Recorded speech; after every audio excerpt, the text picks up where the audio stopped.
warbixin u daabacay wargeyska daysta ayaa lagu sheegay inay lidato xaaladda caafimaad ee hogaamiyaha guud ee al-shabaab Abu Ubayda oo la xaqiijiyay inuu la ildaran yahay cudurka kansarka oo caloosha ka asiibay. 6 bilood ee la soo dhaafay ayaa la sheegay in xaaladda hogaamiyaha al-shabaab ay ka soo daraysay, waxaana ay wararku tilmaamayaan in cudurka kansarka uu ku sii fidayo qaybaha kala duwan ee gudaha calooshiisa. sida uu xaqiijiyay wargeyska daysta ee ka soo baxa dalka Kenya oo baaritaano ku sameeyay wararka la xiriira xaaladda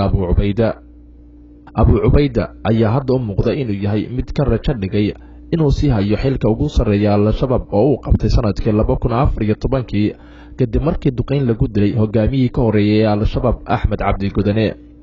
wargeyska ayaa sidoo kale sheegay in Abu Ubayda muddooyinkii dambe uusan wax saameyn ku lahayn talada iyo dhaqdhaqaaqyada al-shabaab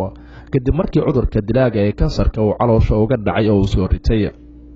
ku-xigeenada hogaamiyaha al-shabaab Abu Ubayda ayaa la wareegay howlihiisa si ay isugu hayaan qaybaha kala duwan ee ururka ilaa inta laga xaqiijinayo inuu geeriyooday.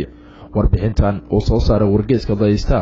ayaa lagu sheegay in xubnaha golaha shuruuda al-shabaab ay laba u kala jabeen kadib markii ay sii xumaatay xaaladda caafimaad Abu Ubayda, kuwaas oo qaarkood ay dalbadeen in xilka laga qaado isla markaana la soo magacaabo hogaamiyaha cusub ee bedelaya Abu Ubayda. dhanka kale wargeyska daysta ee ka soo baxa gudaha dalka Kenya ayaa xusay in xubno ka tirsan al-shabaab ay hogaamiye cusub u magacaawdeen Xasan Fiidow oo galaya booska Abu Ubayda, halka qaar kalena ay dalbadeen in waqtigan talo lagu soo magacaabo hogaamiye cusub oo la wareegay hogaanka al-shabaab. tallaabooyinkaas oo sii kala fogeeyay labada garab ee al-shabaab. warbixinta ayaa intaas ku daraysa in Mahad Kreta oo ahaa madaxii hore ee sirdoonka al-shabaab uu isku dayay inuu afgembi kula wareego hogaanka guud ee al-shabaab.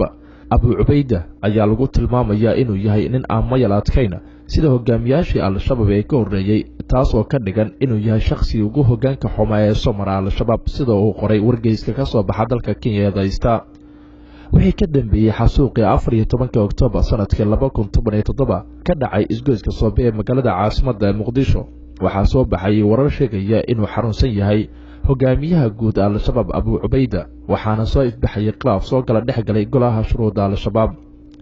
dowladaha Burundi, Djibouti, Ethiopia, Kenya iyo Uganda oo ah wadamada ugu badan howlgalka nabadilaalinta midowga Afrika AMISOM ayaa ciidamadooda ku taageeray dib u soo celinta xasiloonida iyo deganaanshiyaha Soomaaliya iyo in meesha laga saaro xarakada al-shabaabta Soomaaliya oo haatan dagaal kula jirta dowladda dhexe dalka.